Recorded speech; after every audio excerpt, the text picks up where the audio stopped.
with its mighty pharaohs, multiple gods, and magnificent art. It's easy to think that ancient Egypt was always powerful and successful. But there were also darker times: conflict, civil war, famine, and an overall feeling of catastrophe. And the only way it could survive was through its own resilience and the strongest of leadership. Now this is Sesostris III, who ruled Egypt almost 4,000 years ago. He's strong and he's muscular, everything a pharaoh should be, and yet look at his face. His scowling features have been interpreted to suggest his harsh rule, and his large ears, his ability to hear any plots against him. Sesostris embodies the way Egypt's monarchs ruled during its turbulent times. This king controlled his enemies through a series of military fortresses and through magical curses. For this is a new era in Egypt's history, not only ruled by military power, but by fear and suspicion. And Egypt's darkest times threatened to destroy its entire civilization.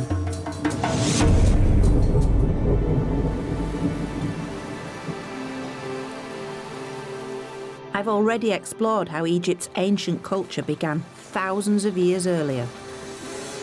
Blessed by the River Nile and a rich natural environment, and a society united by a complex ideology.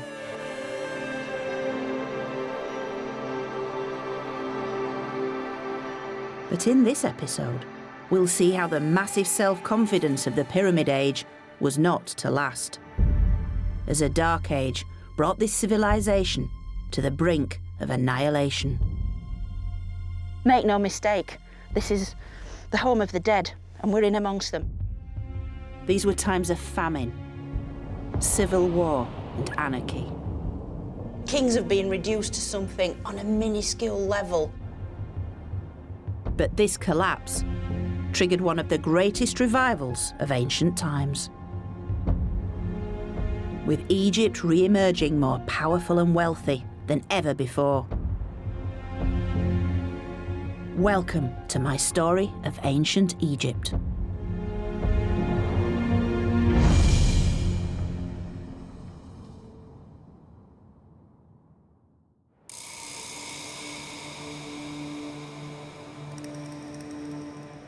Saqqara, where Egypt's great Pyramid Age began. But among its glories, there's also evidence of a far less well-known side to Egypt's story.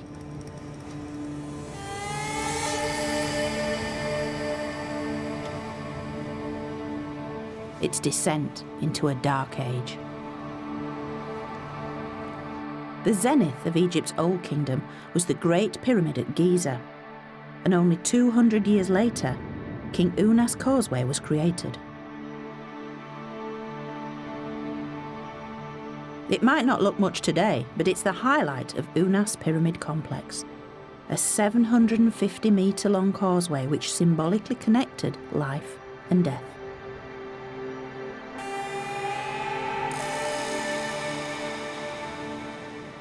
It goes right from the Nile Valley, all the way up onto the high desert plateau, right to the foot of the Pyramid of Unas. So it would have been used for his funeral procession, but it would also have drawn up that life-giving force from the valley below, up to the city of the dead here at Saqqara.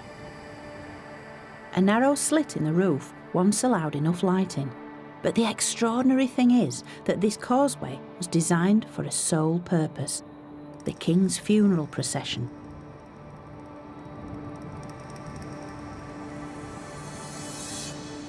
Carved upon its walls are scenes revealing both sides of life, the forces of order and of chaos. It first portrays an idealised version of Egypt, a time of plenty. Here we can see typical scenes within an Egyptian temple or funerary context, scenes of the rich bounty of Egypt, all the fruit, the vegetables, the crops, the meat, the fish, all the wealth of the natural environment of Egypt, which was all obviously brought to the land through the good offices of the king, the bringer of all bounty, the intermediary with the gods. But also this causeway contained something rather more disturbing, evidence that dark forces were at work. Further on down the causeway emerged a counterpart image. The flip side of bounty. An image so unusual, it's now displayed in Saqqara's museum, and it really is one of ancient Egypt's most haunting and revealing works of art. Here we see these dark forces at work. What we have are 2 rows of emaciated victims of famine. These poor people, they're weak with hunger, they're falling down, they're suffering. And this is basically ancient Egypt coming face to face with reality, because these are believed to be the Bedouins who inhabited the desert fringes of Egypt. So it's as if this kind of idea of suffering, the forces of chaos, are on the periphery of Egypt, but they're getting ever closer to the Nile Valley. Egypt is starting to waken up to the fact that chaos isn't all that far away. This is ancient Egypt beginning to suffer. Such gritty realism had rarely been portrayed before. Chaos depicted as the suffering of real people. This isn't happening in some esoteric realm of the gods, where chaos is sort of portrayed as some sort of disparate magical force, very detached from reality. This is reality. Through such realistic images, the Egyptians were expressing their fears to the gods, appealing to them to keep these forces of chaos at bay.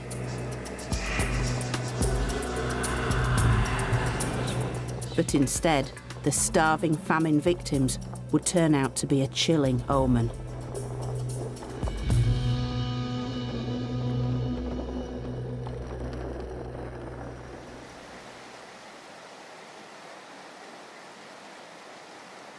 Up until now, Egypt's prosperity had flowed from its one source of water, the River Nile, whose annual floods enriched the soil, allowing life and agriculture to flourish.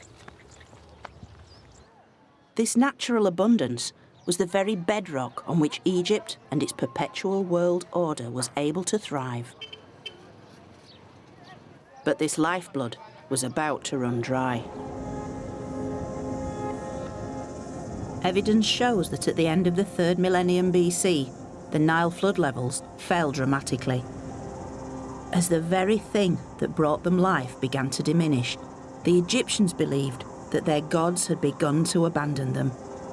And for the next century, the ancient texts talk of suffering, starvation, and even cannibalism.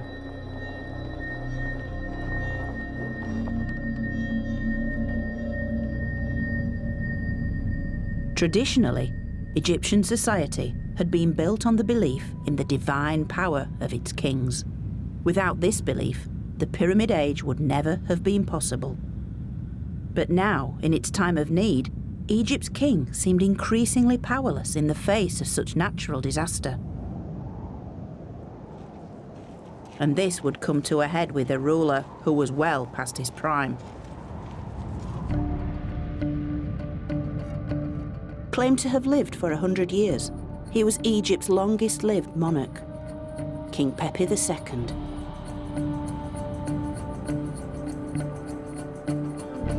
And this space was once a ceremonial running track, the type of place where Pepi would have to display his physical prowess to prove himself to his people. Now, when any pharaoh had celebrated 30 years' reign, they had to perform the Jubilee ceremonies, and this involved running the ceremonial Jubilee race, 4 times around this circuit as King of the North, 4 times around the circuit as King of the South. It was the ultimate public display of their fitness to rule and their strength. It really showed who was in charge of Egypt. But that's where Pepi's advancing age would eventually let him down.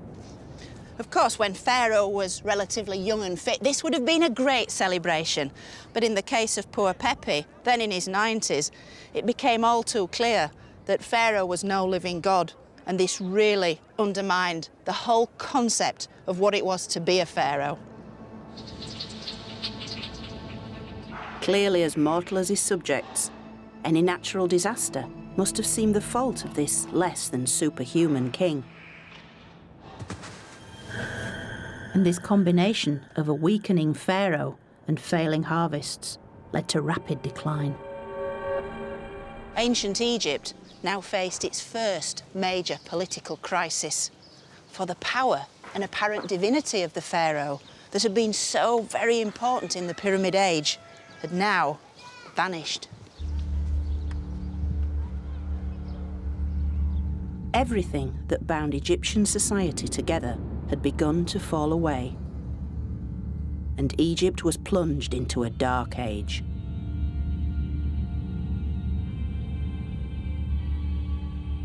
In this time of growing uncertainty, when the Egyptians had lost faith in both the monarchy and state-run religion, they increasingly turned to the power of magic.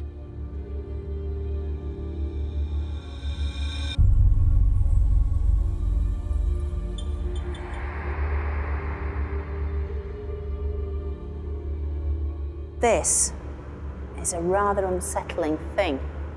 It's an ancient Egyptian mask. It's almost 4,000 years old, and it's made Of linen, covered in a thin layer of plaster, and then painted predominantly black with colours picked out on various features. Of course, the Egyptians are well known for making elaborate arrangements for their afterlife. The death mask, placed over the mummified body, recreated the features of the dead to make them recognisable to the gods. But this mask is different. It was made to be worn by the living. And we know this because of the very distinctive eye holes, which you can see there. And this would allow the wearer to see around them.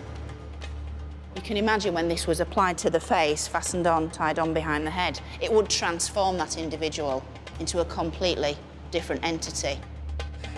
Traces of paint on the linen reveal how it might have helped the wearer embody some form of magical being. Whoever wore this was going to some effort to transform their appearance, to try and tap into the hidden forces of the gods and to control the world in which they lived. It's as if the Egyptian individual that wore this was trying to take charge of their own destiny.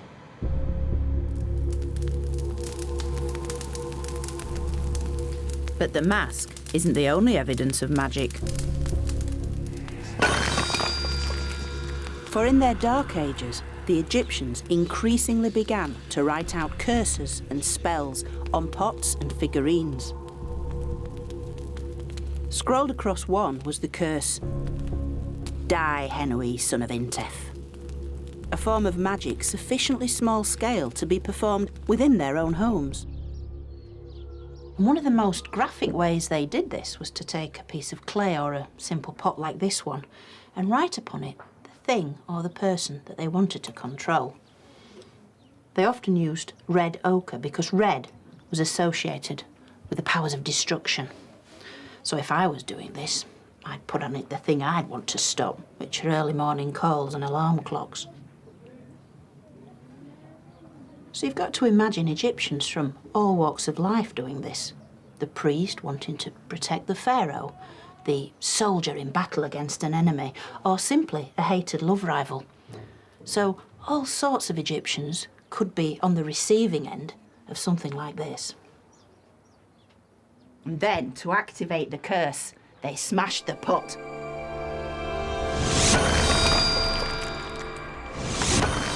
It was a symbolic act to annihilate the name of the enemy, and therefore to control that enemy. Ooh, that does feel better. Not unlike voodoo, such practices are found in many ancient cultures, and Egypt was no exception. But it's far from the way we imagine the formal, time-honoured rituals of the temple, led by the king at the head of the religious hierarchy. This is an Egypt that's becoming more suspicious, more fearful, and more aware of the threats to their world. Natural disasters, political breakdown, and foreign powers. And this little wax figurine is a means to control anyone that threatens the balanced order of Egyptian life. Welcome to the Age of Fear. A time when every element of Egypt's worldview was in doubt. Their faith in their king, in their land, and even in their gods had all faltered. This is one of the lowest points in Egypt's long story, and its effect reverberated throughout the Nile Valley. The king, traditionally based in the north, was no longer the source of wealth, so royal officials abandoned court and relocated back to their hometowns throughout the country. Disunited, Egypt reverted back to how it had been 1,000 years earlier, breaking up into a series of local regions called nomes. And now a new kind of leader emerges to dominate the Dark Ages. No longer a single king, but multiple warlords.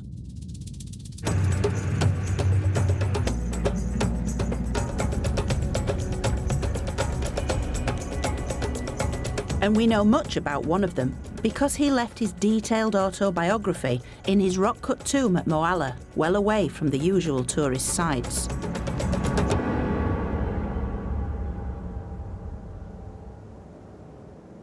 His name was Ankh-Tifi. Now, Ankh-Tifi is a small-time official who's worked his way up through the ranks to become the regional governor, or nomarch as it's known. And in the decline in central government, the power vacuum that opens up is now filled by the Ankh-Tifis of this world. Ankh-Tifi's tomb is quite modest by ancient Egyptian standards, but its interior walls tell of his rise to power. And Egyptologist Gary Shaw is going to help me unravel Ankh-Tifi's story. You can see the man himself. Ah, the great man. The great man carved, standing there. He's got a great hairstyle. He does. That is lovely. I'm liking him already. Yeah, the man himself. He has a great tomb as well. The hieroglyphs and images that fill the walls reveal how Ankh-Tifi exploited the power vacuum at the end of the Pyramid Age, reducing the king to nothing more than a footnote. The only time you see the name of a king in the entire tomb is right here. This tiny little cartouche. Oh, it couldn't be any smaller. Look at the size of that. This is Neferkare, and that's it. Is that it in the old tomb? The old tomb, the one mention of a king. And just, I think that really emphasises just how important he thought he was alone. He didn't need to mention the pharaoh. He didn't need to say that the king told me to do this, so I did this because of the king's favours.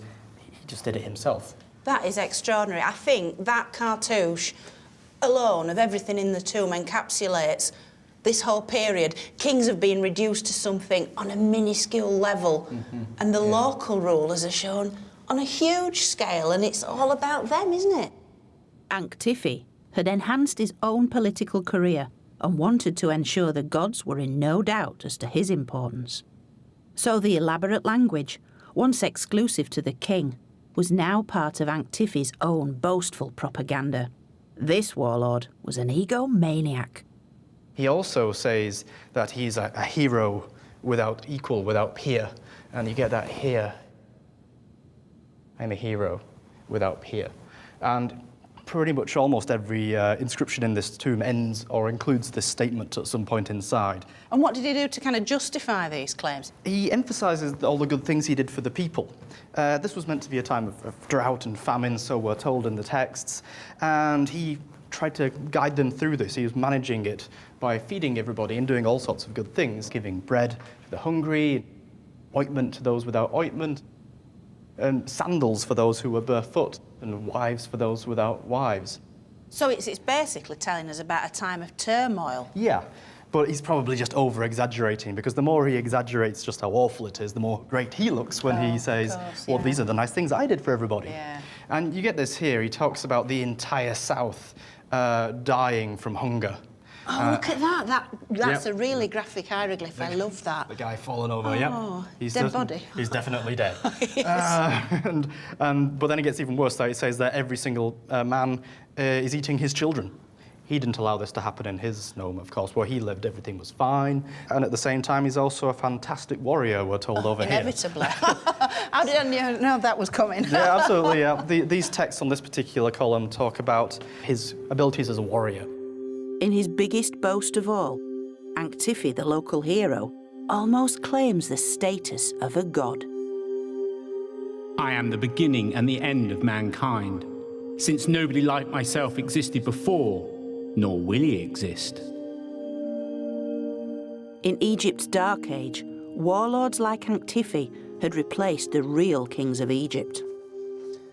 And Antifi's delusions of grandeur, so vividly expressed inside his tomb, are even more emphasised on the outside because he chose burial inside a rock shaped like a natural pyramid.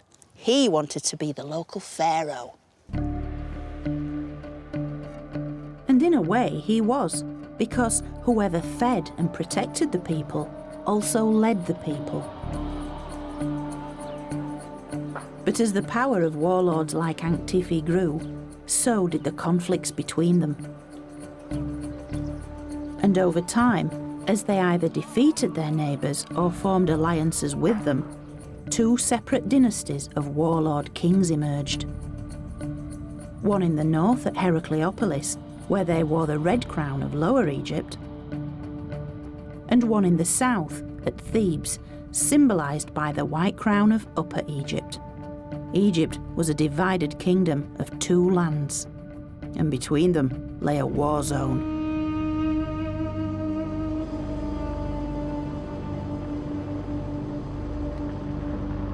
Situated at its centre lay Egypt's most sacred site, its earliest royal burial ground, and still today an evocative and atmospheric place.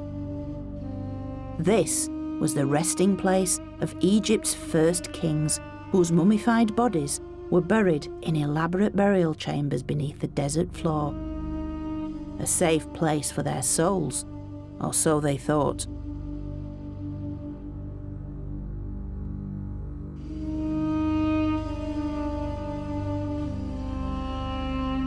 But hostilities between the two warring factions were about to plumb new depths of horror.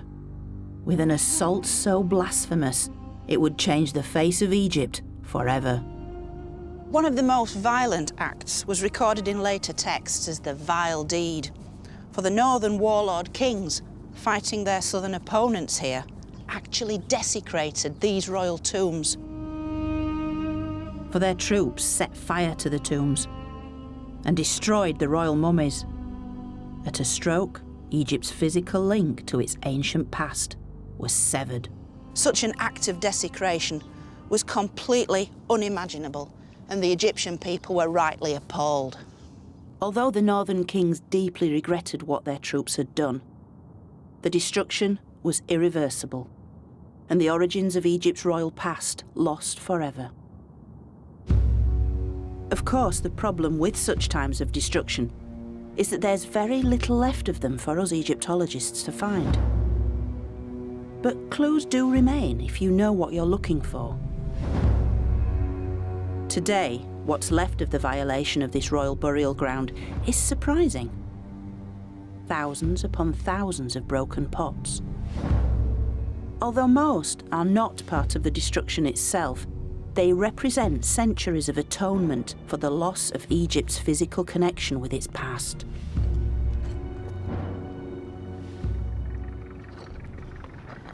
Now, not long after the desecration, this became a place of pilgrimage where people came with little pots like this one, filled with food, drink, incense, which they offered up to the souls of the dead kings once buried here.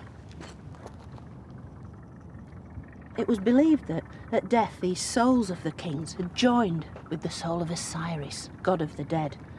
And as this place became a site of pilgrimage, it's as if the people of Egypt were trying to make amends for the desecration of the past. Egypt's spiritual connection to its royal ancestors was all it had left after the northern warlords had destroyed their physical remains. And the desecration soon provoked violent retaliation. Directly across the desert from Abydos lay Thebes, the stronghold of the southern warlords. And they would soon rise up against their northern rivals and attempt to resurrect Egypt as a united land.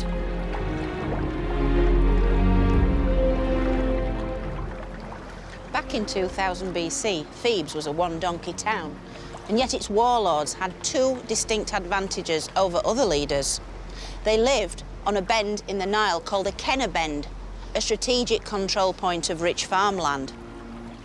And their local god was Montu, the god of war. The warlords of Thebes would reunite Egypt, and one in particular came to the fore. His images were carved into the walls of his Theban tomb complex, and his name tells us much. This is the Theban warlord, Montuhotep. And there's a real clue as to what was happening at this part of Egyptian history, because his name, Montuhotep, means the local war god Montu is content, because Hotep simply means content and happy. So, if the war god was happy with Montuhotep, this means that he was a very powerful military figure. And this is a wonderful scene. There are a lot of little clues here to tell us what's going on. And if you look really closely, you can see hands embracing him, flanking him at his back, at his front, around his middle. He's been embraced by the gods, chief amongst whom is Montu himself. And there he is. He's nose to nose with the king. He's giving him the breath of life and infusing him with his own divine power. It was the power of victory, one that finally brought an end to Egypt's first dark age. Montuhotep really did live up to his name as a true son of the war god, because he took his armies north, he conquered the north, and he reunited Egypt. But best of all, he's got the red crown on. And this is the red crown of the north, because Montuhotep is declaring to the world, I might be a southerner, I might be from Thebes, I should be wearing the white crown, but look at me now, I have the red crown. I am the king of the north and the king of the south, and I have reunited Egypt. As Egypt's new king, he became Montuhotep II. But his victory came at a high price. The grim details of what his soldiers went through can be found on Thebes' west bank at Deir el-Bahri. It was inside one of the tombs here that the remains of Montuhotep's warriors were uncovered in 1923. Their bodies silent witnesses to Egypt's civil war of 4,000 years ago, which careful analysis revealed in fascinating detail. Now, the archaeologists found around 60 bodies in the tomb, and these are the original excavation photographs. All of them had been naturally preserved, naturally mummified in the hot, dry climate, so you've still got the skin and the hair.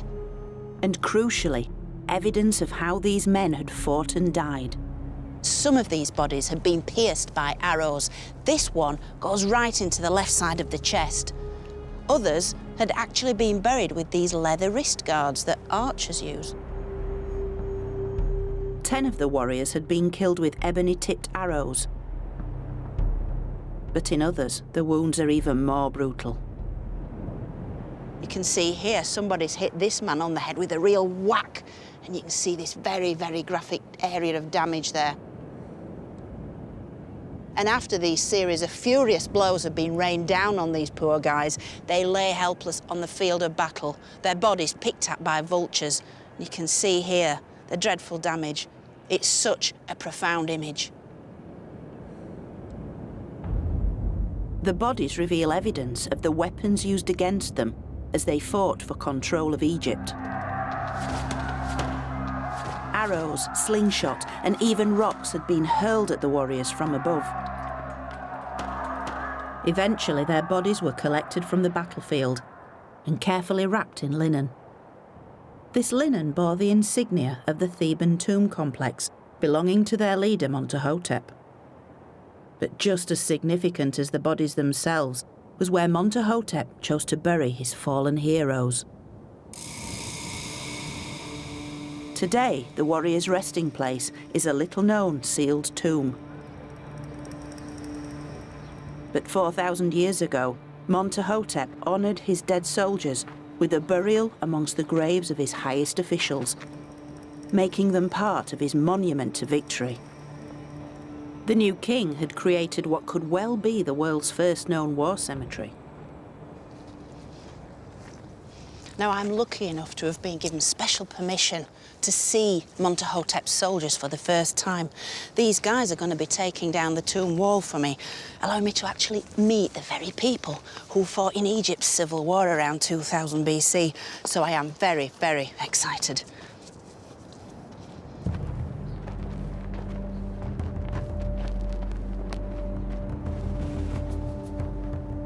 And it was the same curiosity which drove a team of American archaeologists to excavate their original mass grave in the first place.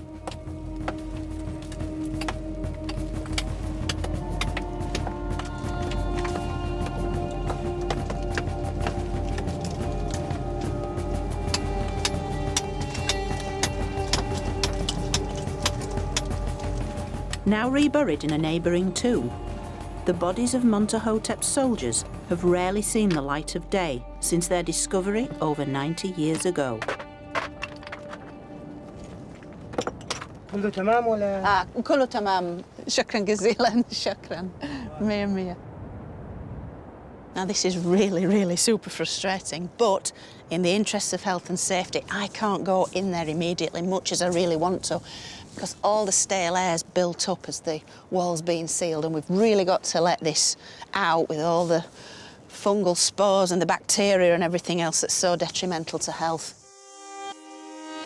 Early Egyptologists tended to rush straight in and risk the so-called Pharaoh's curse, so a little waiting is essential.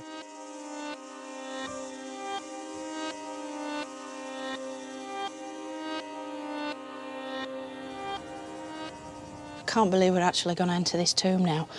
It's one of those rare moments you get in a Egyptological career into a tomb that's hardly ever visited. The wall had to come down, and who knows what we're going to find inside, because I certainly have never seen this before, so it's a very, very special moment.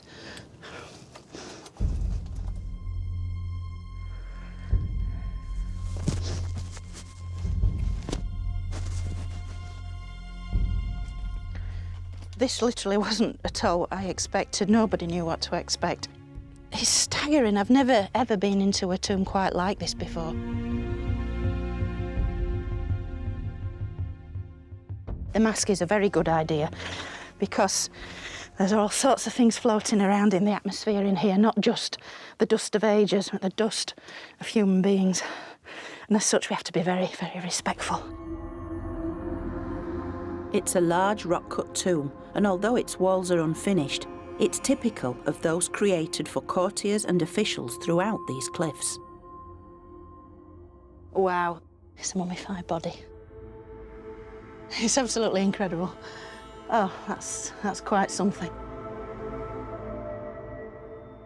And if you look along the length of this very long tomb, look at the floor.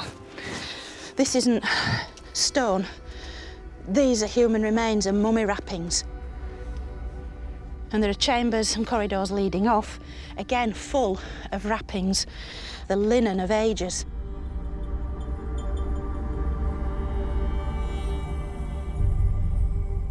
Some of it is claimed to be the very linen that bound the bodies of Montahotep's warriors to help preserve them for eternity. But at first glance, it's hard to get a clear picture, for this particular tomb seems to have been reused many times during Egypt's long history. Part of a shoulder. You see the way the skin's folded and dried out. partial human body, still with much of its soft tissue intact. It hits you immediately in the face and you're confronted with what a tomb is all about. Make no mistake, this is the home of the dead and we're in amongst them.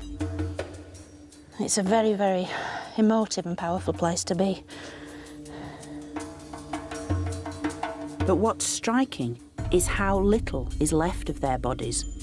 Like many other tombs up and down the Nile, they've been subjected to centuries of looting and damage. And amongst all these linen wrappings and debris and the human remains themselves are the tangible remains of these men who died so bravely in their efforts to reunify Egypt for Montuhotep, their leader.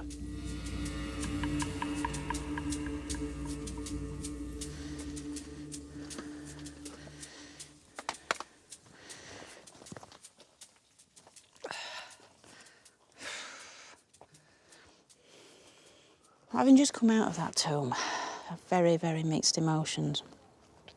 I don't really know what I was expecting to see. Certainly some of Montuhotep's soldiers. Perhaps some of them were, it's highly likely. Essentially, what we're looking at are the ancient Egyptians themselves. These are the ancient Egyptians. Temples, tombs, pyramids, this wonderful culture.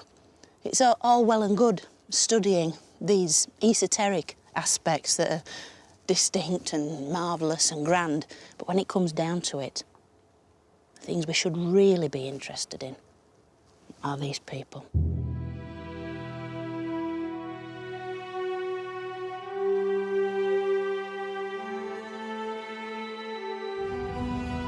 Montuhotep's reunification of Egypt marked a new beginning, the dawn of what would become known as the Middle Kingdom.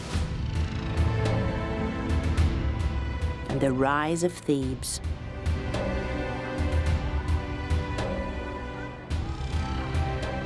Montuhotep made it the new spiritual heart of Egypt. And it would stay that way for the next 2,000 years.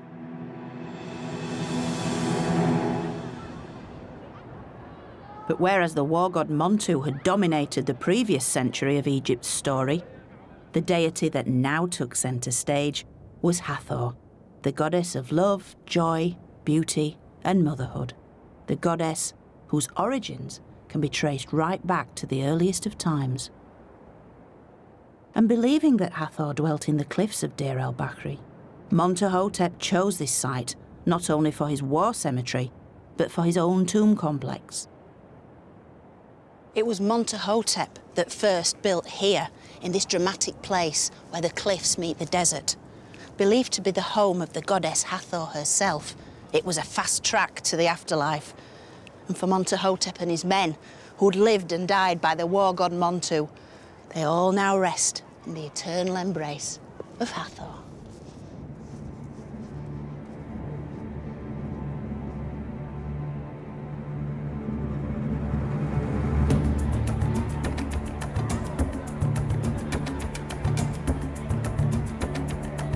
The first to build at Deir el-Bahri was Montuhotep, the founder of a reunified Egypt.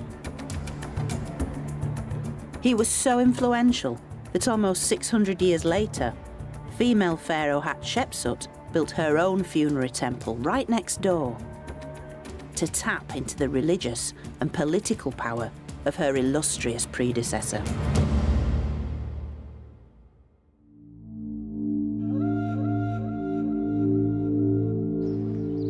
In the Middle Kingdom, life for ordinary people was on the up. Food was plentiful. Wealth and trade flourished. And farming was revitalised with new irrigation systems.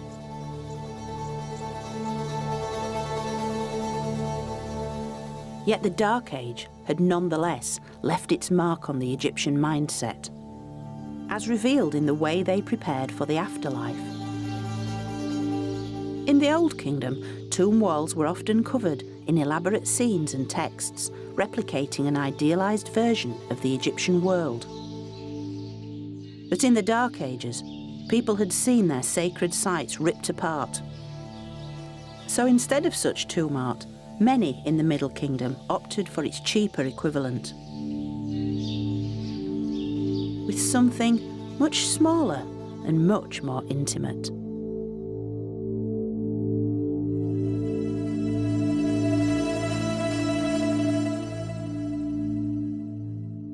While these may look like children's toys, they were in fact made nearly 4,000 years ago to be placed inside Egyptian burials. Now, these wooden models were designed to provide the deceased with an eternal supply of food and drink in the next world. And so we have all the basics here, the Egyptian staples of bread, beer, and beef. So we have the bakers at this end, and they're grinding the grain to make flour, which will then be made into the bread loaves that are cooked in this fire. And the baker is in front there.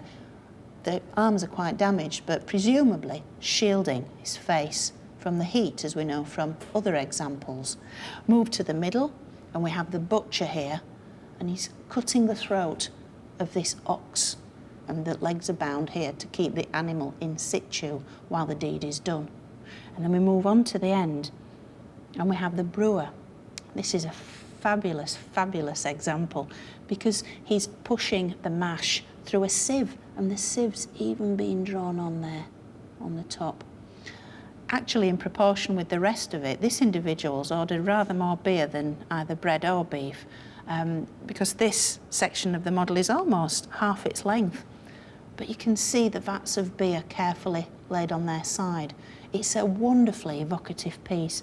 These people have been working for 4,000 years, and they're still at it. Look at them. The key elements of Egyptian culture were back, and they look little different from times of plenty in the previous millennium. Look at this busy crew grappling with the sail, poles ready to launch the boat off the Nile's banks. And this granary silo. Inside, workers haul sacks of barley, while a scribe counts the crop.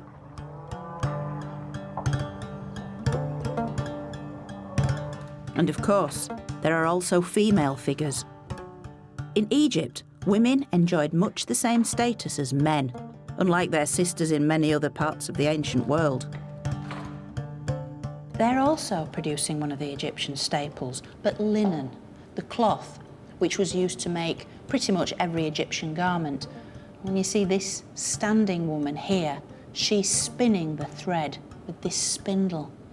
And the thread that she's busy making, she'll then hand on to her two companions here, the weavers, and they're using this horizontal loom that's pegged to the ground to produce the bolts of cloth which will be fashioned into the wraparound dresses, the kilts, the loincloths, as worn by pretty much every ancient Egyptian man, woman and child. The lives depicted in these busy little scenes are the comfortable and the familiar, representing the Egyptian idea of security. This isn't Tutankhamun's death mask, this isn't the finest piece of art you'll ever see, but that isn't the point. These are real people doing real jobs. This is ancient Egypt up close and personal. Order had been restored within Egypt, but the fears that once tore Egypt apart hadn't disappeared entirely. For now they were projected outwards, to the world beyond its borders. So Middle Kingdom monarchs, like stern old Sesostris III, focused on national security and wealth creation. Sesostris is infamous for his devastating military campaigns south into gold-rich Nubia. But he also opted for a more permanent kind of control by building castles. Now this is a map of southern Egypt and Nubia, which is modern-day Sudan, and where Aswan is, that was the border between the two. And Egypt maintained its control over Nubia through a series of forts.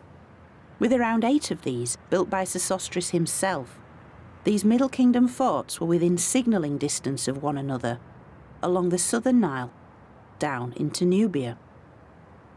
They were all part of a massive state building programme designed to subjugate the local population and maintain the flow of goods and people up into Egypt, particularly Nubian gold. Very few of these forts still survive.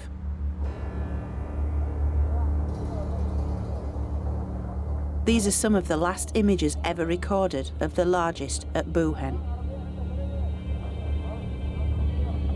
It was filmed in 1962 during its excavation.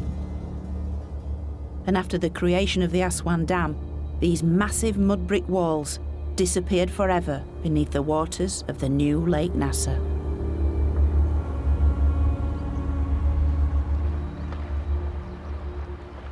But Buhen isn't completely lost to us because the excavation records are kept here at the Egypt Exploration Society, and they reveal an unexpected aspect of Middle Kingdom Egypt.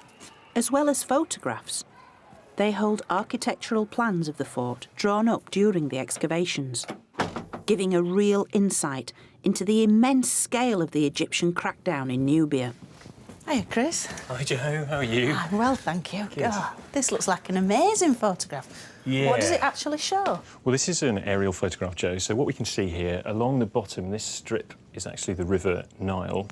And then right on the banks of the Nile, emerging from the sand here, we see this square outline of the massive fortification of the site of Buhen. But once the excavators began to uncover the full extent of what we could see, this is what they came across. That just looks like a medieval castle, doesn't it? Very rarely do you think ancient Egypt, oh yeah, castles. And yet, here is the evidence in front of us. Absolutely. Designed to keep the enemy out, Buhen shares features with the castles of Europe, but all constructed 3,000 years earlier. Most astonishing of all is its sheer size. There's a little scale on this map, gives you an idea. This is roughly 100 metres. So just the Nile-facing wall here is well over 400 metres long. And if you think about the Great Pyramid of Khufu at Giza, that's 200 metres along the base. So we're talking about the length of two Great Pyramids along here. The total circumference of this wall is well over a mile. And the walls, these outer walls, are 11 metres high. Inside which you could fit around 20 football pitches.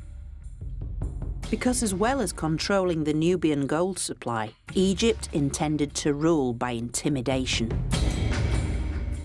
This is the Middle Kingdom's great monumental architectural statement. Pyramids, monumental tombs, were not really the kinds of buildings they needed. What they very much needed were these heavily fortified fortress towns to guard the frontier of their territory. When this fortress arrives in the barren, empty desert landscape in the Middle Kingdom, this would have been a massive statement. Something very, very big, powerful, strong, scary has suddenly arrived in the desert.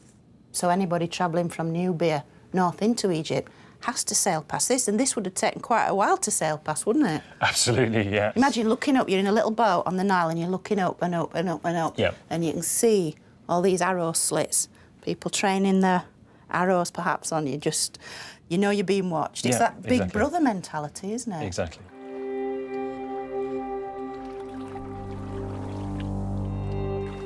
Rising up by the Nile, Buhen was a gleaming citadel of power. But most of all, it was an early warning system, the eyes and ears of a nation defined by suspicion and fear. But Egypt's southern border wasn't the only one to be fortified. The northeastern border with Palestine was also secured with such defences to monitor the large number of foreign traders regularly travelling to sell their goods in super-wealthy Egypt. And the visit of one such group is portrayed here on a tomb wall. A caravan of wealthy merchants and their families. Clearly not Egyptian, with their distinctive hairstyles and brightly coloured clothes. Known as the Amu people, they traded in such goods as the black lead ore, vital for Egypt's production of eye makeup. and their distinctive pottery has been found across the Nile Delta, where many of them settled to live and work among the Egyptians. But within a century, some of these Amu had infiltrated high office and eventually took over Egypt itself.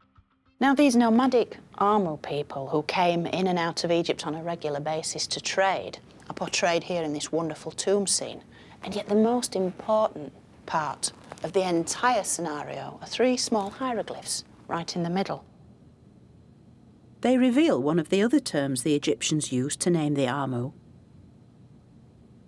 It's basically a crook, a sceptre, and that's written with two symbols, and that's pronounced Heka. It means ruler. And then the third of the three symbols is kind of undulating uplands, which means desert or hill country. Basically, the Egyptians used this symbol to denote a foreign land. So you put these signs together, ruler of foreign lands. And this really is the clue to what happened next, because these Amu of Palestinian origin eventually became the Hyksos. The Heka-Hassut are the Hyksos, and they ruled Egypt from the north between 1650 and 1550 BC. But as tension between the foreign rulers and their Egyptian subjects gradually escalated, Egypt entered a second dark age. The Hyksos made an alliance with the Nubians to the south, and the Egyptians found themselves trapped between two enemies. Although we know little of this difficult time, some fascinating texts do survive. Perhaps the most compelling are the words of a royal letter sent by the Hyksos king south to Thebes. Its message would prove so explosive that it galvanised the Thebans to once more regain control of their land. Now, this letter was either a colossal diplomatic faux pas or simply downright rudeness, and it involved the Egyptian goddess Taweret, the pugnacious, blade-wielding hippo.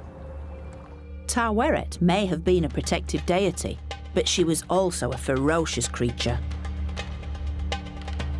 with features borrowed from the hippo and the crocodile, animals the Egyptians feared. So it seems the Hyksos king, Apophis, set out deliberately to insult the Thebans.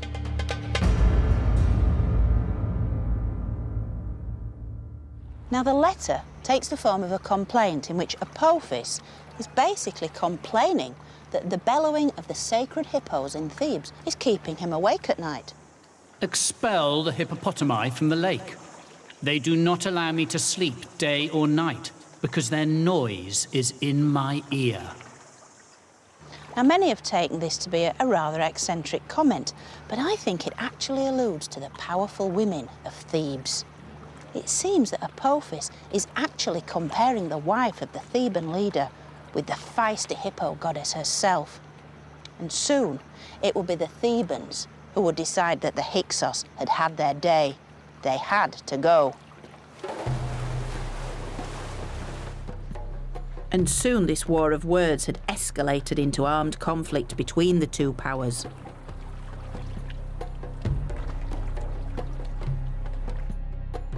But the Egyptians of Thebes had also gained the means to launch their attack, with something developed by the Hyksos themselves: state-of-the-art weaponry.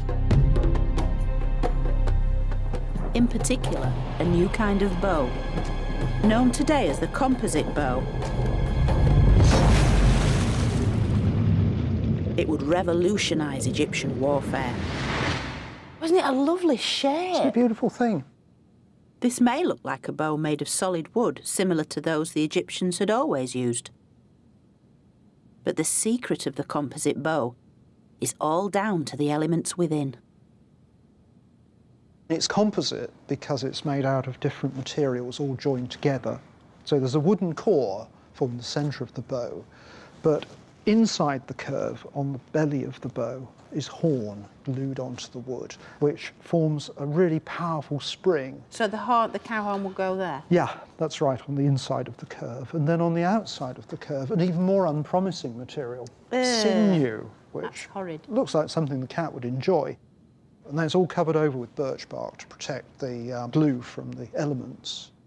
Before the Hyksos occupation, the Egyptians had shot arrows from bows carved from solid wood.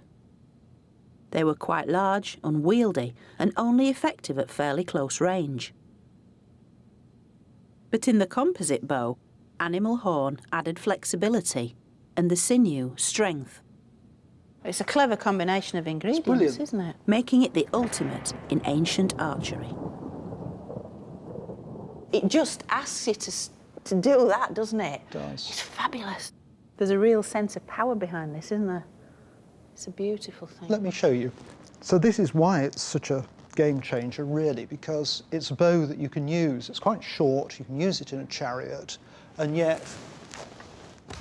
Whoa, that was brilliant! Well done. The composite bow was easier to handle and shot faster arrows with much greater accuracy. The Egyptians had little choice but to adapt or remain an occupied nation. So by copying the new military technology, they were eventually able to push the Hyksos out of Egypt, all the way back to Palestine, securing Egypt's northern frontier once again.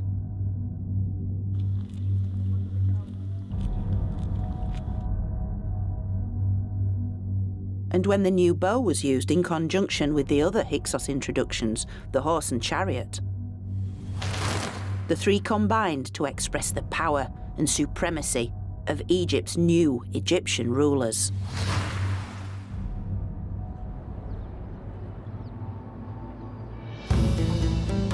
This marked the start of the New Kingdom, which began when the powerful Theban leaders took the throne. This dramatic rebirth in royal power was mirrored by the rise of Thebes' local god, Amun, based at his cult centre, the Temple of Karnak. And it would be Amun who now protected Egypt and its kings. Yet thanks to the Hyksos legacy, these were a new kind of king. And it's on this temple's walls we can clearly see the effect of the Hyksos occupation. For as Pharaoh smites his enemies, this is Egypt reborn, a fully armed, fully charged superpower whose kings, shown on a monumental scale, are superheroes.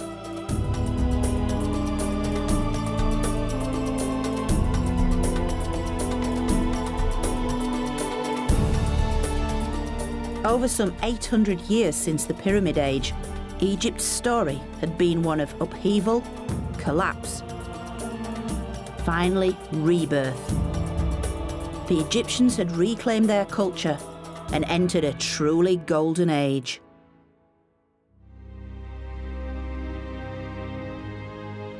The next part of ancient Egypt's story is a time of monumental architecture. Oh, flipping out. And vast wealth, bringing not only glory, but greed and corruption. The priest kings of Karnak had got what they'd always wanted, absolute power.